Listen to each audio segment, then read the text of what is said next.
All, welcome to mom's kitchen from Anjani's wonder world. ఈ వీడియోలో కాకరకాయతో ఒక రెసిపీ చూపించబోతున్నాను. రెసిపీ మొత్తం చూశాక దీనికి ఏ పేరు పెడితే బాగుంటుందో కామెంట్స్లో చెప్పండి. అరకిలో కాకరకాయలతో ఇది చేస్తున్నాము. అయితే దీనికోసం ముందుగా ఇంత చింతపండుని తీసుకున్నాము. ఈ చింతపండుని వేడి నీళ్ళల్లో నానబెట్టాలి. అయితే నీళ్లు చల్లగా అయ్యేంత వరకు నానితే సరిపోతుంది. అలా నానిన చింతపండుని ఇలా నారలు లేకుండా తీసేసి గ్రైండర్లో వేసి మెత్తగా గ్రైండ్ చేయాలి. నెక్స్ట్ ఇప్పుడు కాకరకాయల్ని శుభ్రంగా కడిగి తడి లేకుండా తుడిచి ఇలా కట్ చేసి తడిపోయేంత వరకు ఆరబెట్టాలి. కాకరకాయలో యాంటీ ఆక్సిడెంట్స్ ఎక్కువగా ఉంటాయి. ఇవి కొవ్వు శాతాన్ని తగ్గించి బరువు తగ్గడానికి ఎంతగానో సహకరిస్తాయి.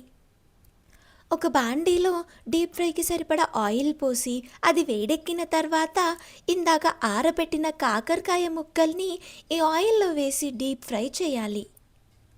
కాకరకాయ గురించి ఒక ముఖ్యమైన విషయం ఏమిటంటే గర్భిణీ స్త్రీలు కాకరకాయని ఏ రూపంలోనూ వాడకూడదు. ఇక్కడ చూస్తున్నారు కదా, ఇలా అయ్యేంత వరకు అంటే పచ్చివాసన పోయి గలగల అనేంత వరకు వేగనివ్వాలి.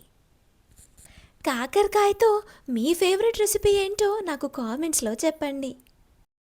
తర్వాత వేరొక ప్యాన్లో 5 టేబుల్ స్పూన్ల ఆయిల్ పోసి అది వేడెక్కిన తర్వాత ఎండుమిరపకాయలు, ఆవాలు, జీలకర్ర వేసి అవి వేగిన తర్వాత ఇంగువ, ఒక 1/2 టీ స్పూన్ పసుపు వేసి కలపాలి.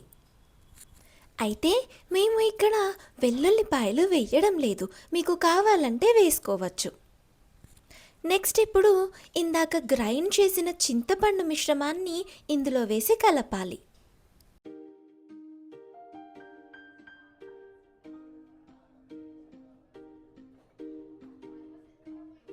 ఈ కప్పుతో 1/2 కప్పు ఉప్పు, 1 కప్పు కారం వేసి అవి కలిసేంత వరకు కలపాలి.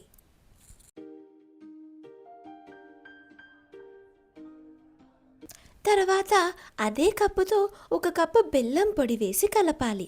అయితే ఈ బెల్లం పొడి కంప్లీట్లీ ఆప్షనలే అండి, మీకు కావాలంటే వేసుకోవచ్చు, లేకపోతే లేదు. బెల్లం కరిగి కొంచెం పాకంలా రావడం స్టార్ట్ అయ్యాక ఒక 2 టీ స్పూన్ల మెంతి పొడి వేసి మొత్తం కలిసేంత వరకు కలపాలి. అలా ఈ మిశ్రమాన్ని ఇలా నూనె వదిలేంత వరకు వేయించిన తర్వాత ఇందాక డీప్ ఫ్రై చేసి పక్కన పెట్టిన కాకరకాయ ముక్కల్ని ఇందులో వేసి మొత్తం కలపాలి. ఈ చింతపండు మిశ్రమం అంతా కూడా కాకరకాయ ముక్కలకి పట్టేంత వరకు కలపాలి. అంతే, కాకరకాయ కారం రెడీ. మీరెప్పుడైనా కాకరకాయని ఇలా ట్రై చేశారా? నాకు కామెంట్స్లో చెప్పండి. కాకరకాయతో ఇదే కాకుండా ఇంకొన్ని రెసిపీస్ని కూడా చూపించాను. ఆ వీడియో లింక్స్ కింద డిస్క్రిప్షన్ బాక్స్లో ఇచ్చాను, క్లిక్ చేసి వెళ్ళి చూడండి. అన్నంలో కొద్దిగా నూనె వేసుకొని ఈ కాకరకాయ కారం కలుపుకొని తింటే టేస్ట్ చాలా బాగుంది. Thank you for watching the video.